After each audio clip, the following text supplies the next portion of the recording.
Hey, Andrea Earhart here, and you are listening to the Artist Academy podcast, a place where we focus on the business side of art to help you increase profits, attract more customers, and ultimately live a life of creative freedom.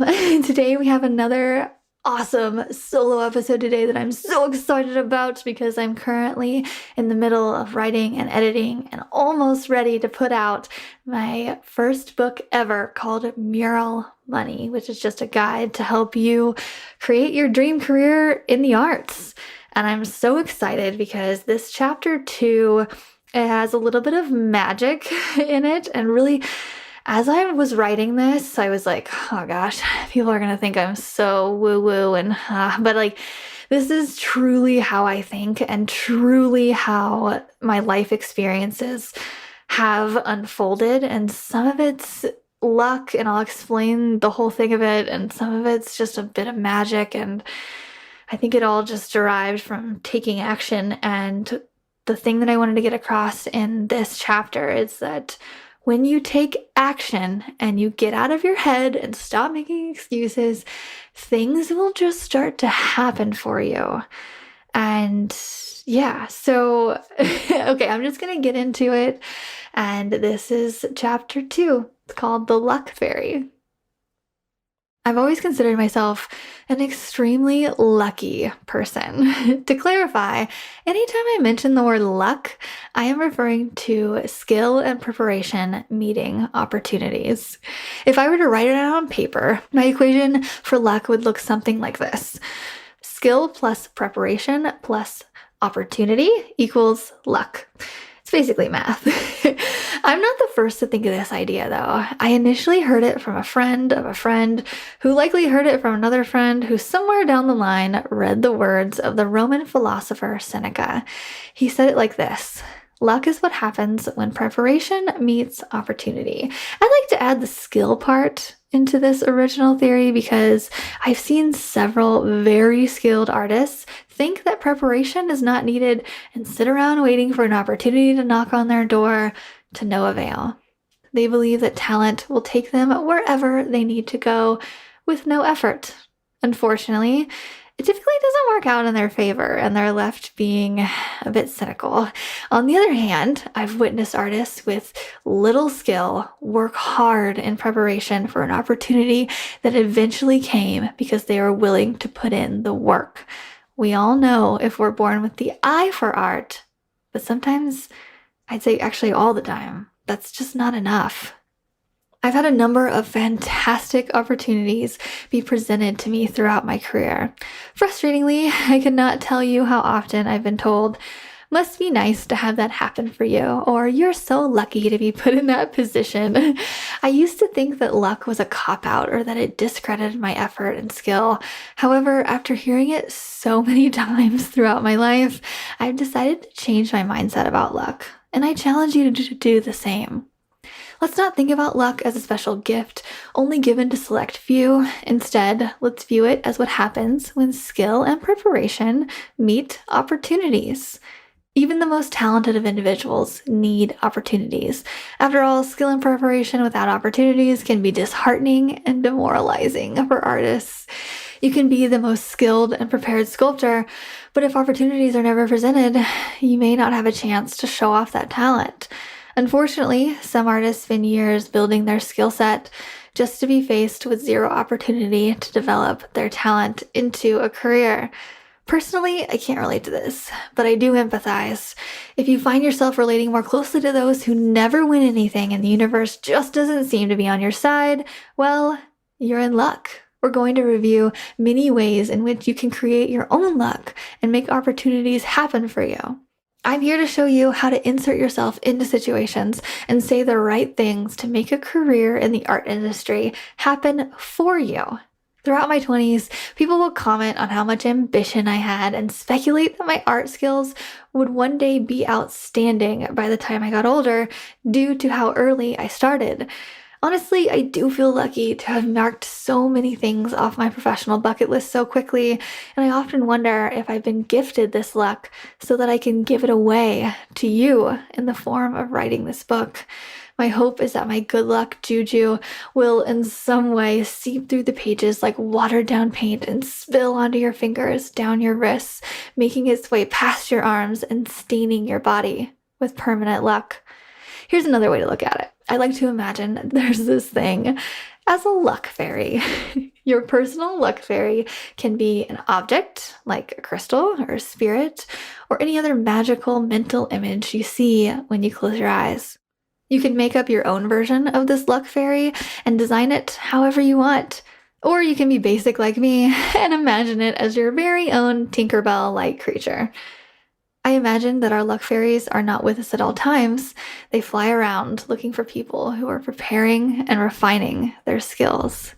The luck fairy only visits you every so often and is waiting to catch you in a moment where you are showing dedication to your craft. You see, this luck fairy wants you to show through actions that you really want the future you have wished for. So when it sees you taking actionable steps towards your goals, the luck fairy will sprinkle a little bit of luck your way to help you get started. Yes, I imagine this as fairy dust, but you can envision it however you want it to be. Magic, the luck fairy, all that good juju stuff requires action, and I'm not telling you this so that you will solely rely on making wishes to make your dream career happen. Instead, I'm telling you this to encourage you to take those first steps in the right direction. In my experience, being consistent and taking action has generated all the magic and luck I've needed to succeed. In Chapter 1, you pinpointed your goals and determined your direction you want to head in for your career. What can you do right now that will set you up for success later? What small steps can you take towards your goals today? What is the one action you can start doing right this second? Remember, the luck fairy has to see you genuinely want what you have wished for before you are graced with a sprinkle of luck. We'll review some essential steps you can take to begin heading down the right path for your dream career in art. For example, I'll teach you all I know about networking as a means of meeting individuals who can open doors for opportunity for you. Another step you can take is to refine and establish your art skills so that when opportunities arise, you are prepared to face them head on. Just say yes. I don't want to contradict myself by saying that action is everything. I do believe that there's some kind of magic in just saying your goals out loud or even writing them down, hence the first exercise we did. I think that there is a higher power that genuinely wants our dreams to come true. Whether you call it the universe, God, love, or something else entirely, I can sense something magical wants us to reach our desires. As a personal example and testimony, I distinctly remember walking through a local popular outdoor and sporting goods store and observing the artwork on their interior walls. For legal reasons, I'm not going to mention the store by actual name, but for sake of this book, we will refer to the company as the Outdoor Store. I was in college at the time of this visit and was admiring the store's vast artwork. The paintings on the walls portrayed images of wildlife along with their land and water environmental habitats. Amazed by the massive murals, I was impressed by how the artists knew to use their expertise to make the brand so aesthetically pleasing. I said out loud, "This is the perfect job, painting wildlife scenes for this store." However, I also reminded myself that somebody had already completed the paintings and that there was no more to be done. Subconsciously, I put my goal into the universe and decided that that's what I wanted. That was my ideal workplace and job. Although I didn't think much of it after simply saying it out loud, I thought of it as more of a hope or a wish. It was something I could never attain because I genuinely didn't think it was possible. This would end up being a be careful what you wish for moment. I eventually applied my small amount of business knowledge to file for an LLC for my painting company. I knew to file for an LLC from my previous entrepreneurial experiences during college. Before painting full-time, I worked as a promotion model and eventually started my own little side business where I employed other promo girls to work under me as a team. We were those girls passing out shots at the bars to promote the liquor brands and working booths to represent major brands at big events. We even worked the Super Bowl one year. This first business of mine taught me quite a bit about being a business owner with employees. Leading promo girls often felt like herding cats. Really pretty cats, all with a faint smell of hairspray trailing behind them. On the bright side, these promo experiences were a lot of fun. They taught me how to successfully implement promotional techniques like posting to social media that I would later apply to my future career as a painter. We'll get more to that later. There's a whole section on social media, and you're gonna love it. But my first business also taught me the importance of filing for an LLC in order to be taken seriously by the government. The term LLC is an abbreviation for limited liability company. Filing your business as an LLC has a few benefits, including separating yourself from your company. This provides you with a barrier of protection against being sued by a customer if, heaven forbid, you or an employee makes a vital mistake. Rather than suing you as an individual and taking you for everything you have, they would be suing your LLC. Through an LLC, you can also file for an EIN number that will allow you to file your taxes through your business rather than under your personal name. Most states have an avenue to file for your LLC through your Secretary of State's website, so just go there. The first name for my painting business that came to mind was the Springfield Painting Company. As straightforward as that title was, it didn't have an appealing ring to it. After further discussion with my mom and asking for advice from her and her friends, I landed on Paint It Red for my imagery painting business name. With my hair red and my love for painting, it was the perfect title for my young aesthetic. Although I still use this original LLC name, I've more recently switched my branding to go by Art by Andrea. I would highly advise you to choose and settle on your business title now to keep it simple and streamlined. If you can't decide on what it should be, then simply use some version of your name. There's no need to complicate this. After filing for an LLC for Paint It Red, I began to go after painting projects around town. Springfield, Missouri was my canvas, and it started out rather blank. In fact, one of my first ever painting projects came from a business owner I had met through my promotional modeling business. His name was Lynn, and I was supplying promo girls for his event when he mentioned that he also needed some artwork completed to promote that event. Lynn had purchased a brand new building and wanted some promotional window art and a logo painted on the side facing the busy street. This would be my first ever logo project for a business. I remember speaking with Lynn and being very honest about my artistic abilities. During that conversation, I let him know that I could do whatever he needed me to do, but I had no idea how to actually do it. I reassured him that I would definitely just figure it out. Luckily, he had the utmost trust in me. Lynn believed in my confidence, even though I had openly told him that I had no idea what I was doing, and yet he entrusted me with painting his business's logo. As I was painting, Lynn encouraged me to post progress on social media. I was already familiar with using social media as an advertising tool from my experience conducting promos for other brands.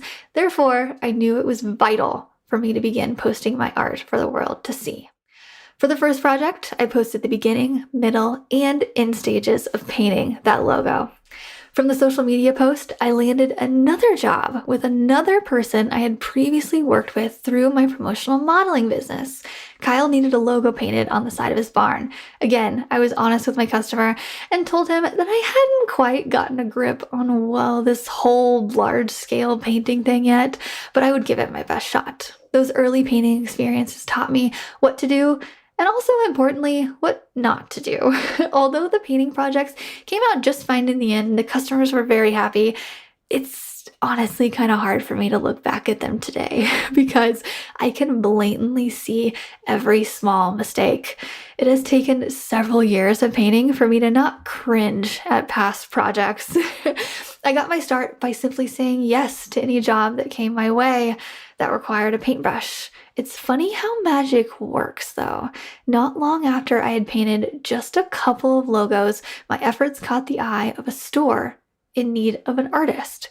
You know, that store with the breathtaking outdoor murals that initially inspired me to take the first steps into my painting career. Through networking, I was being recommended as an artist to the one and only outdoor store. The one I had so longly said months prior was the perfect canvas for me. Mark was yet another promo customer recommending me for painting jobs, and his main job happened to be working for the outdoor store. I had no idea that there was even a position open or a spot that needed to be filled until he explained that their current logo artist was quitting and they were looking for a replacement. Luckily, I had already established a business relationship with Mark after helping him to promote his snack chip that he invented. It was his side business, and we passed out samples in grocery stores, and I even landed us a spot on the local news. He knew my work ethic and gave me a 5-star glowing review to the hiring manager. He went above and beyond to mentor me about when to call, what to say, and how to negotiate a rate. I was so thankful because at this point, I had no idea what I was doing in the art world. Again, I was saying yes to anything that involved a paintbrush. I interviewed a couple days later, and the conversation was pretty quick. The interview was very direct, and the interviewer asked me if I could paint lettering, logos, ghost signs, and images that looked really aged and antique. Of course, I said yes. And then he asked if I had anything to show him, any examples, and so I proceeded to show my college art projects and a few logos that I had recently painted around town. Thinking back on this and knowing how much of a novice I was at the time, I'm shocked that he went forward with the interview at all. I'm sure that the glowing recommendation and my persistent confidence was the thing that landed me that contract. Nonetheless, he didn't skip a beat and proceeded to discuss payment. He asked me to get back with him with an hourly dollar amount. He didn't expect me to give a number right then and there, but I had been prepared with an answer since before the interview even started. I stopped him and said, "I'd like $60 an hour." Mark had prepared me for this question and had told me to ask for this amount. He had informed me that they would likely counter with $40 an hour. So this was immediately what came out of my mouth at first mention of money. Compensation and money was such an awkward conversation for me at the time. I wanted to get that part of the interview over with as soon as possible. At the same time, I was curious about what his rebuttal might be. Would he really pay me that much? It's difficult to describe the look the interviewer gave me at that point. His gaze said, "So you really think you were worth that much, kid?" At the time, I was charging around $30 an hour for my artwork and was very happy with that wage. I honestly would have been content with just about any compensation he would have offered. The interview concluded with him asking me when I could start. At that moment, I knew I had gotten the job. He was less than pleased when I told him that I could start after I returned from my 5-week backpacking adventure that began very soon. However, since I came so highly recommended, he begrudgingly accepted my timeline. Although I received the official contract later on, I felt an overwhelmingly rush of joy when I left that office. It was just one of those moments. Ironically, years prior, I had been fired from a job with that same company within the same office building where my interview took place. I worked in the call center, which was a dreadfully unentertaining position where I didn't listen to the rules. Thus, they let me go. I don't blame them. I blame my own immaturity and boredom that came along with being in a position that didn't fulfill me. Not even in the least. Perhaps that is why I became so emotional the day of my interview. I was being hired for my dream job by the same company that had fired me years prior, and I was about to make so much more money doing what I truly love. The irony. The outdoor store ended up hiring me as a calligrapher, which was something I only kind of knew how to do at the time. Like I said, I had just started dabbling with logo painting and lettering, and in the interview, I had stated that I could paint anything, and I meant it. I was anything but a pro, but I was up for the challenge of learning as I went. The trick of requesting $60 an hour from the beginning paid off. Upon receiving my contract, I read that I was being offered $45 an hour.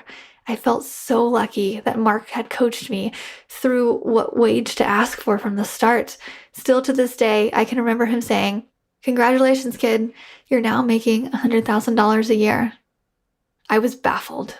This was a pivotal moment in my life.